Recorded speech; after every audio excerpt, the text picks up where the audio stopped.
today and also next month, this is going to be a two-part class. There's just way too much information for me to do this in one class. We've decided to take the class that I'm doing next month and punt to a later date. So today is going to be part one. Next month will be part two of this classical Christian education subject and topic. I do want to just make a statement before I start. This is not an attack on anybody who's got their kids in public school or not doing classical Christian education, because sometimes I've noticed that sometimes this can be taken very, very defensively. This is just a topic that I think needs to be discussed, and it's a topic that I think needs to be thought through very carefully with a lot of prayer and wisdom. And we just need to have a discussion as a church, as Christians, and really evaluate things objectively as we're given the information. So, classical Christian education, I'm just going to refer to this as CCE because it's so much easier to say. This is a practice that was done in the United States up until the progressive movement, the beginning of the progressive movement, which was the middle to late 1800s. And that's when it began to change. If we go to, I'm going to refer to this website a lot. And I don't have a PowerPoint, so I'm breaking the mold there, I know. But I just thought it was more important that I just refer to a lot of the information on this website. This is the Association of Classical Christian Schools, which is an excellent website if you want to know a lot about classical Christian education. This is a great source, along with some other resources that I've put in your handout. If you don't have a handout, there are some at the back. So classical Christian education is a time-tested educational system which establishes a biblical worldview called paideia, and we'll talk about paideia in a second, incorporates methods based on natural phases of child development, cultivates the 7 Christian virtues, which we will talk about, trains students in reasoning through the trivium, and then later the quadrivium, and engages children in the great conversations through the great books. And then, no, that's not what I wanted. Let's see here. This is what I wanted. So this classical education defined, basically what you see here is written out. So it was practiced prior to the progressive movement. It was practiced dating back 2,500 years, okay, to the Greeks. It sharpens the students, its intentions are sharpens the students' reasoning, language, and rhetorical skills with a Christian worldview. So there's classical education, which goes back 2,500 years to the Greeks and the early Romans. And that obviously did not have a Christian worldview, but then it was Christianized later. The Greeks brought it up or came up with it to train the citizens to self-govern and live in freedom, and our founders recognized that. It emphasizes the 7 liberal arts, which come from the trivium and the quadrivium, and we'll talk about those things. Training the student to think critically from a Christian worldview. And its goal is to cultivate wisdom in the light of Christ's creation and his kingdom. So let's talk about the paideia. Paideia is a word that comes from Hebrew.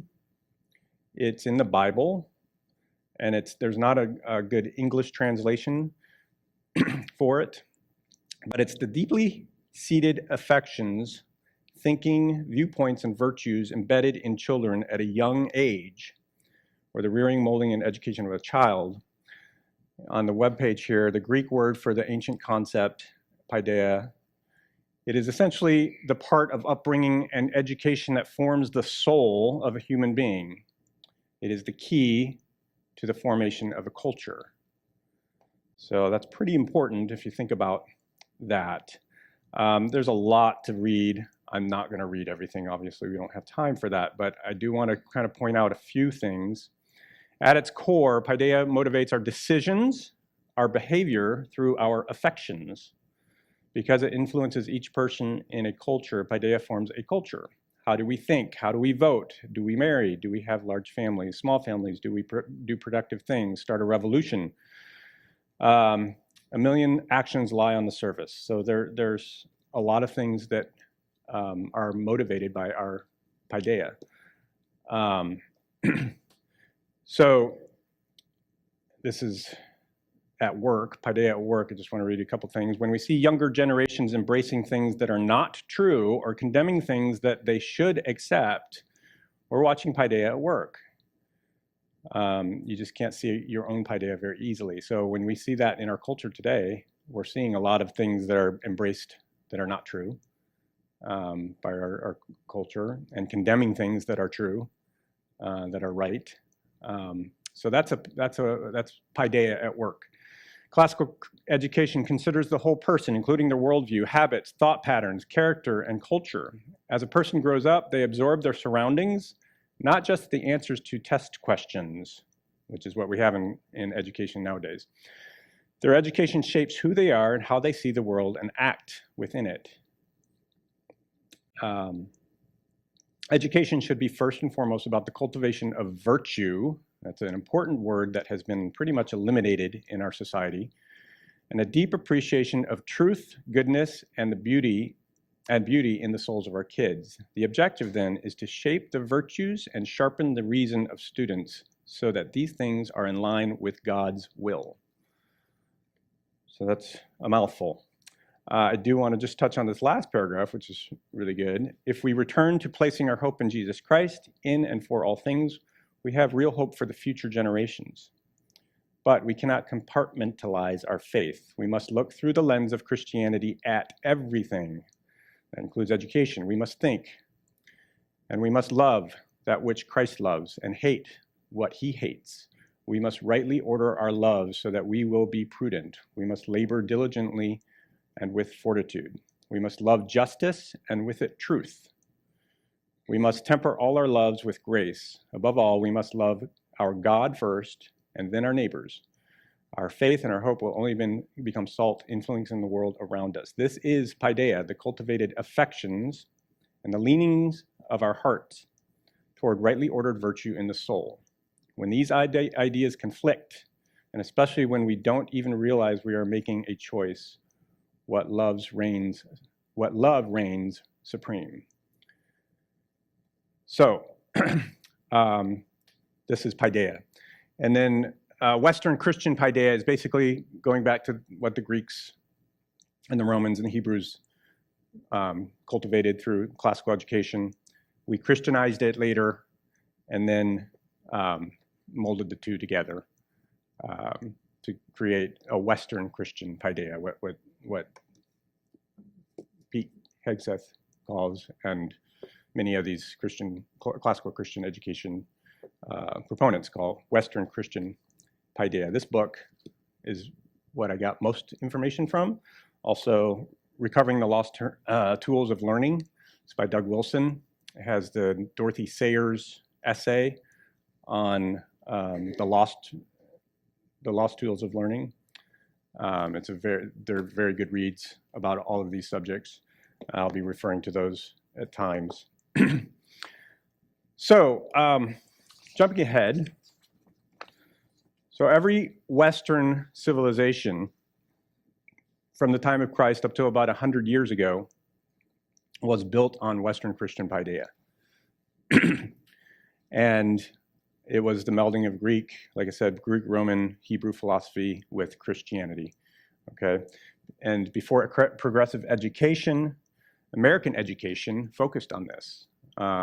They focused on classical Christian, God-centered education, shaped the minds of students to think critically, reason, and gave them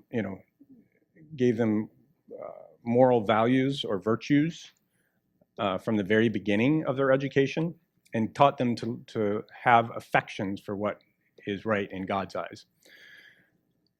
So they built society through this process of Western Christian paideia in education.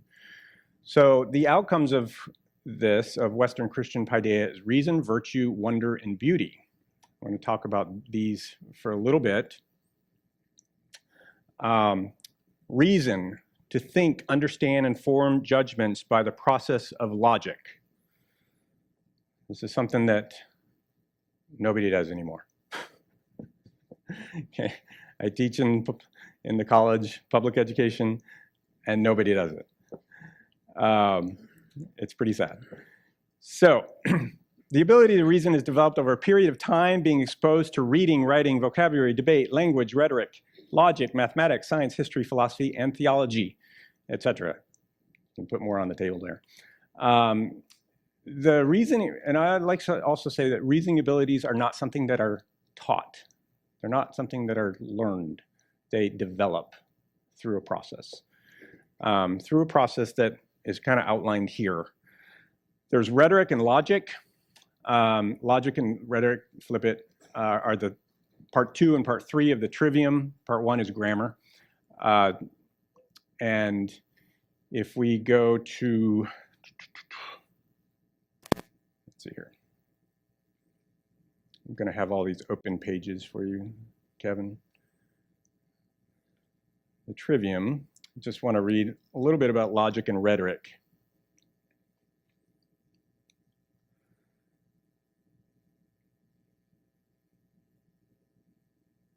No, that wasn't it.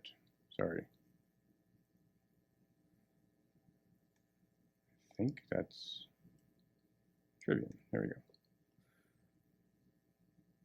Well, that was it. There we go. Okay. So logic trains a person in good reasoning so they properly understand questions and make good arguments. The study of logic is built on formal logic, which allows a person to follow the logic of an argument. This is why many classical schools embrace the Socratic discussion, and we'll talk about Socratic discussion in a second. Rhetoric teaches a student, rhetoric is part 3 of the trivium, teaches a student to winsomely and persuasively convey their ideas to others, whether that be in writing or in speech. Classical schools make an effort to teach these 3 subjects, grammar being the first, because they train reasoning and language skills. I'm going to go into the trivium and the quadrivium in great detail on the next class. But this kind of just gives you a taste on all that. So that's just a brief summarization of logic and rhetoric and what they do. The Socratic method is something that dates back to Socrates, thus the Socratic method. In the Socratic method, also known by the Greek word, I don't speak Greek, eulinchus, students discuss a question under guidance of a teacher. So the teacher puts out a question, and it's a debate or a discussion that happens, with the teacher being the guide in order to come up with a factual and faithful conclusion. In a Socratic discussion, teachers must argue their points well, think through the logical implication of every proposition, and precisely understand each word's definition. It teaches students to critique others' arguments respectfully and gracefully accept the critique of others. What this looks like, the Socratic discussion could be about anything, from current events to literature, to questions of morality, to historical analysis and application. It is primarily practiced in 7 through 12. Generally, students read a text, the teacher proposes a question, the students use statements to the text to support and refute. This requires careful and accurate reading of the material, which they're assigned to do before they have these discussions. So it ends up being a debate style setting with the students and the teacher being the moderator. And it just really makes the students think through the material and think with a critical mind and question and debate and question the teacher even about what is right and what is wrong with this, what they read, what the statements by so-and-so. So it really, it really inspires the mind to think through and critically think through these subject matter. So all subjects are unified or related in some way to understand the connection of everything in God's creation. So what we have in public education is every subject is siloed off in separate categories. And this is a progressive thing. This started with progressive movement over 100 years ago, where they separated all these subjects off into separate categories, and there was no, they eliminated all relationships between subjects. So you have social studies, and you have the STEM, basically, the sciences, maths and sciences. And even within those, and there's no relationship, but even within those, history, literature, whatever, social studies, there's no relationships. And this was done so the students would eliminate the connection of the subject matter and their connection to each other and the connection to God. So there was a horizontal connection, and there was also a vertical connection that was taught in classical education. And the progressives eliminated those connections. And they basically did it to just basically teach people to be workers, vocational training. So integrated subjects, let's see here. I want to just talk about that real quick.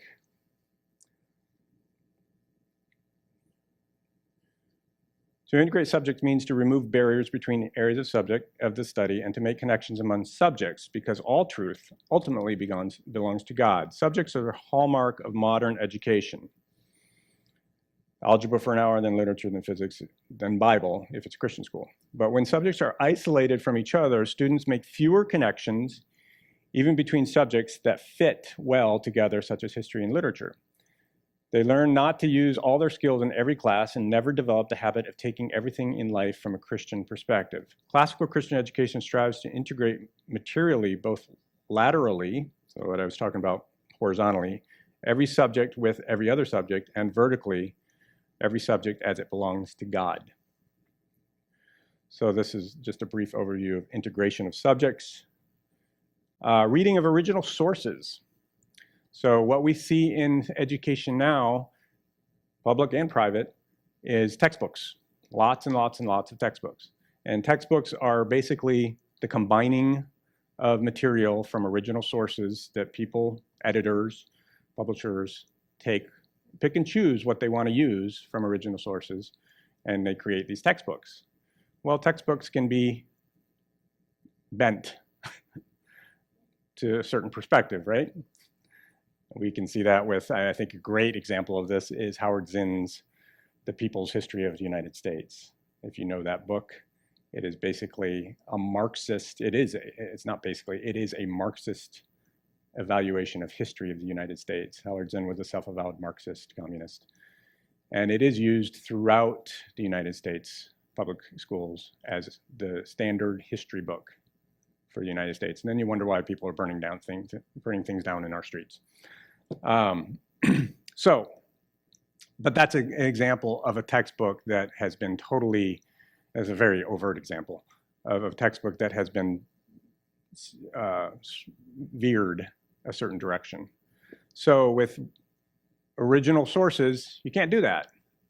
So in classical education, the students have to go read the original sources, and then they come to the table and they have discussions and debates about it. Doesn't mean everything in the original sources are true or correct, but that's what the discussion is. The Socratic method is, that's what that's for. Okay, in public education, that part is eliminated. You just read the textbook and memorize the facts. Okay, so studying languages, history, and cultures, some of the deepest in history. So we go back to the Greeks, to the Romans, the Hebrew cultures, those deep, deep, deep cultures. which we see in classical education. And I'm not sure where that is. I can't remember where. Yeah, I think it's an integrated subjects area. So there's, as we integrate subjects, our goal is to teach multum non multus, which means much, not many in Latin. This simply means that our goal is to teach deeply rather than broadly. What counts is not the number of subjects taught, but how well the students learn to think while doing them. Modern education gives students a small, shallow taste of a plethora of subjects with the hope that they choose one that they like best to specialize in. Classical education uses subjects to teach thinking skills, the tools of learning, skills of language, communication, logic, investigation, puzzle solving, and general common sense. Students then have the tools of learning and thinking skills they need to specialize later on, wherever life takes them. This leaves their path open rather than restricting them. Okay, so engage with each other about ancient philosophers. So they study philosophy. Eric, you're familiar with that. Philosophy from, the Greeks onward. Many Christian philosophers, many atheistic philosophers, they study all of it. They even study Karl Marx. They read the Communist Manifesto. They do it all. They cover the spectrum, and then they come and discuss what is right, what is true about all of this. And they come up with their thoughts and opinions based on what they've read in terms of the original sources and these deep philosophical sources. So this is basically an overview of classical education and or the reason part of classical education. I want to briefly talk about the SAT test, what has happened to the SAT test the last 10 years or so.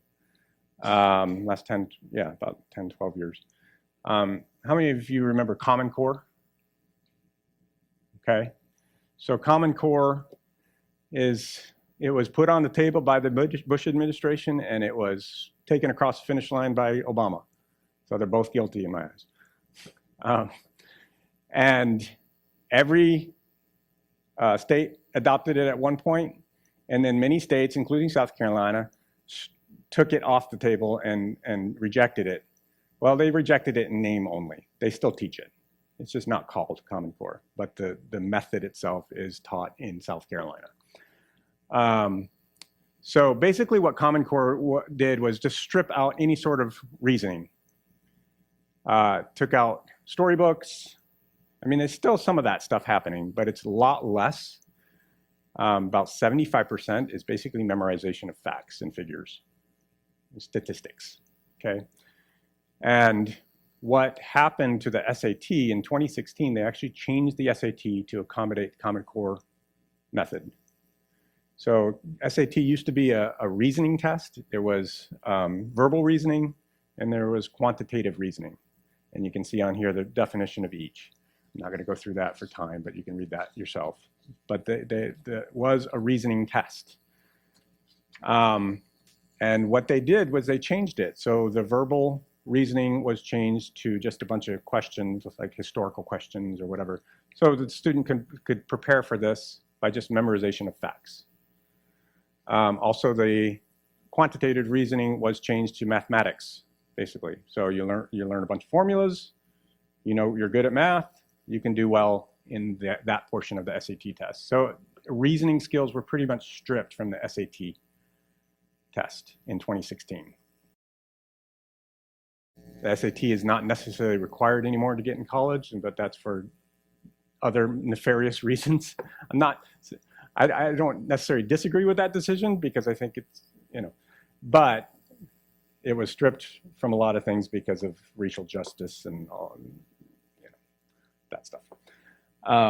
So this is just a real world example, the SAT changing of how reasoning skills have just been removed from education. Okay, so virtue is the next one, the quality of doing what is right and avoiding doing what is wrong. Having an affection or desire to what aligns to the will of God.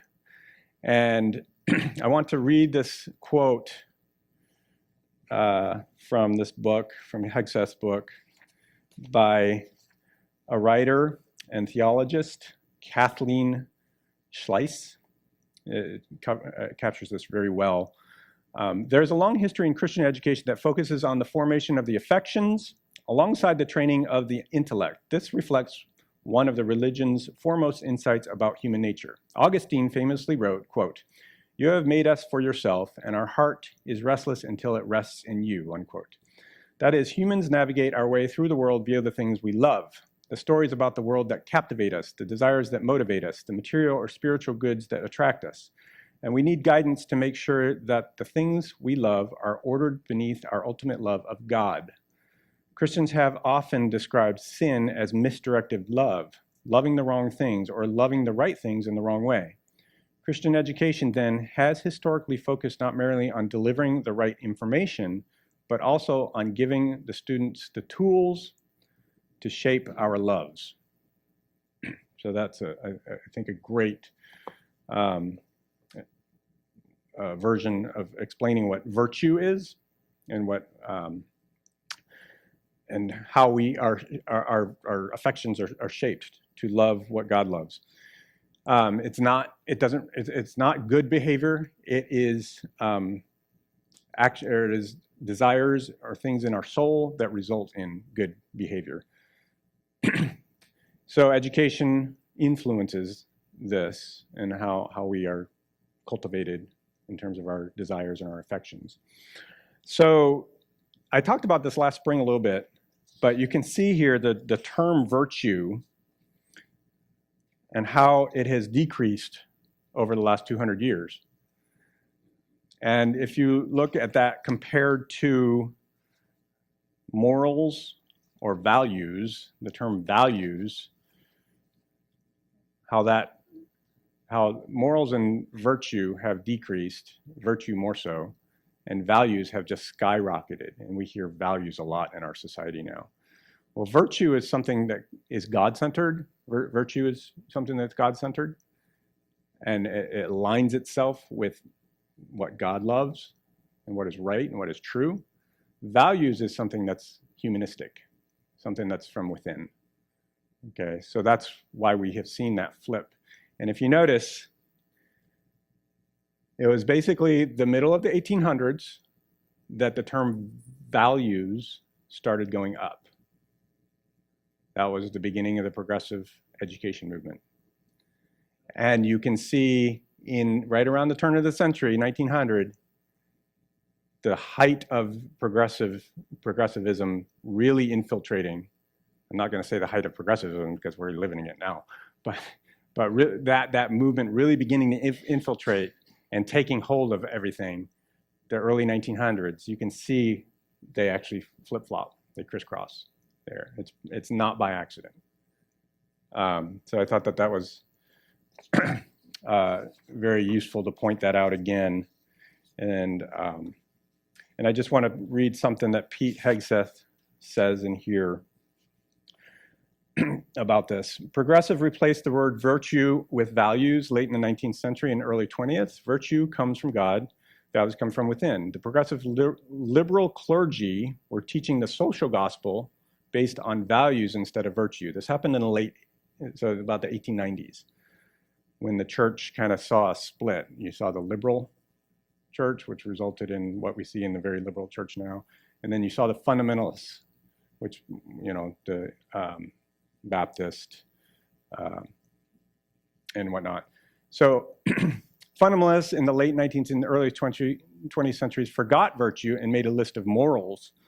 The two sides of Christianity were both influenced by the progressive agenda. Morals were the zeitgeist of the age for a brief time. However, they were neither virtues nor values, so they waned throughout the 20th century. They were pharisaical codes from well-meaning Christians who had lost the memory of virtue. So basically, do good. That's what the fundamentalist Christian movement started doing, or moving towards. Do good. Everything was about doing, very, very pharisaical. whereas values or virtue is something that is cultivated from within, and the result is doing good. Okay, so it's not checking a box. So, going on, we have 7 virtues listed here. We talked about that earlier, but we have fortitude, temperance, prudence, justice, faith, hope, and love. These are the 7 virtues from the Western Christian Paideia. I didn't realize this, but Hegseth points this out with a lot of verification. Disney and a lot of stories in the 20th century that we're very familiar with were watered down to pull out a lot of virtue and just make them very moralistic. And I'm a huge fan of Jungle Book and Pinocchio, and I love those movies. I think they're great. But when you compare them to their originals, it's pretty amazing what happened. And I want to actually just read, I don't have the time to read the details, but I want to read something that Disney said. In 1964, Walt Disney continued his neutering of great stories. This is after the description of Pinocchio, what happened in Pinocchio, to the story of Pinocchio, and how it's very different in the movie than what the original was. But he was disappointed with Bill Peet after he created an initial faithful interpretation of Kipling's classic, The Jungle Book. Disney wanted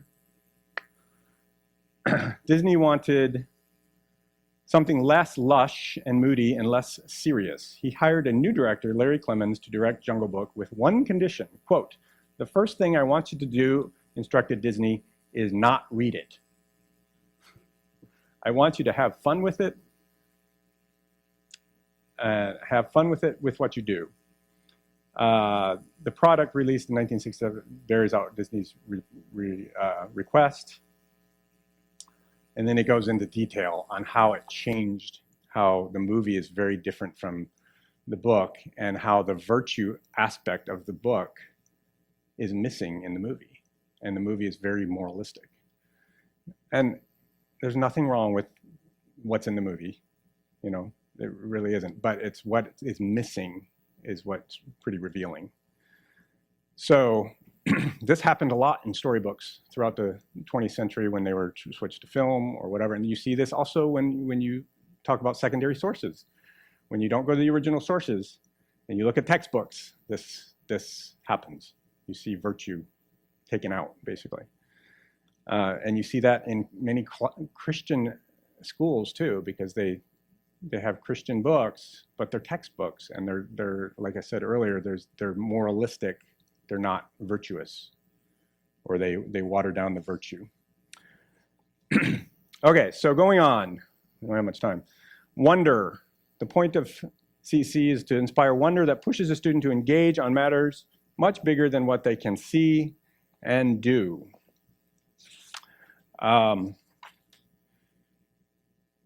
Imagine that the point of school is to inspire wonder. Not aimless wonder, but the type that pushes children to engage their minds on matters much bigger and more important than jobs, skills, or even themselves. Imagine students with an honest sense of reason and a capable way with words. Imagine faithful, hopeful, and loving students who serve their given purpose instead of their personal desire. Imagine students who value and seek lifelong friendships. In truth, wonderment was the engine behind Western ingenuity, art, and culture, as well as the Western Christian Paideia. This kind of wonder is only fantastic in that God's world is full of fantastic discoveries. This kind of wonder is born of curiosity about how God built things.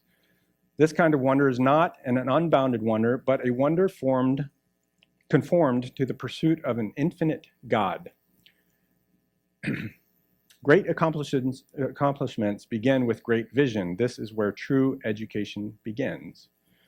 For education to be wonderful, it must be saturated in 2 things. First, children must have a framework that submits to God's standard of truth, goodness, and beauty, not a subjective view of things. Second, children need the tools for learning. Without them, learning is frustrating, boring, and deflating. You ever seen the current dropout rate of schools? So that's just a general outline of wonder. The third point, and beauty. Beauty is not in the eye of the beholder, but is in the eye of God. You always hear beauty is in the eye of the beholder, right? Well, Hegseth begs to differ. Would Christians say truth is in the eye of the beholder, in the eye of the beholder? I mean, that's what we say now in our modern day culture, right? Postmodern culture. Truth is in the eye of the beholder. We don't say that as Christians, right? Truth is in the eye of who? God, right? We align ourselves with that. So, many Christians have embraced the radical individualistic view that aesthetics are relative. While all humans tend to be naturally attracted to beauty, our sinful nature bends this attraction to ugliness. And you've seen this in modern art the last 100 years or so. Art has just gotten ugly, whether you're talking about music, visual arts, dancing, whatever. So for Christians, beauty needs to transcend our personal preferences and yield to God's preferences. Because we are sinful, we're going to distort what is beautiful in our eyes. So if God thinks something beautiful that I think is ugly, which one of us is right? Beauty is in the eye of God. We can become great artists when we realize this and pursue real divine beauty just as a philosopher pursues truth or a theologian pursues goodness. Sadly, because the art world assaulted Christian ideas of transcendent beauty so long ago, and most Christians in the last century saw art as something neutral, Christians have forfeited a field that they once dominated. If you look at art pre-1900, the overwhelming majority of art was the fruit of Christians. Overwhelming. It doesn't mean non-believers can't create great art. They can, of course. But when you look at the fruit of art pre-1900, overwhelming Christian. The result has been the near total collapse of a Christian domain of art and a bad reputation for contemporary Christian art and music in the creative marketplace. Whether in music, sculpture, painting, theater, poetry, movies, literature, dance, architecture, and countless other art forms, we've reduced these today to personal preference. That, in turn, has reduced them to curiosities and monstrosities. That's a pretty powerful statement on beauty.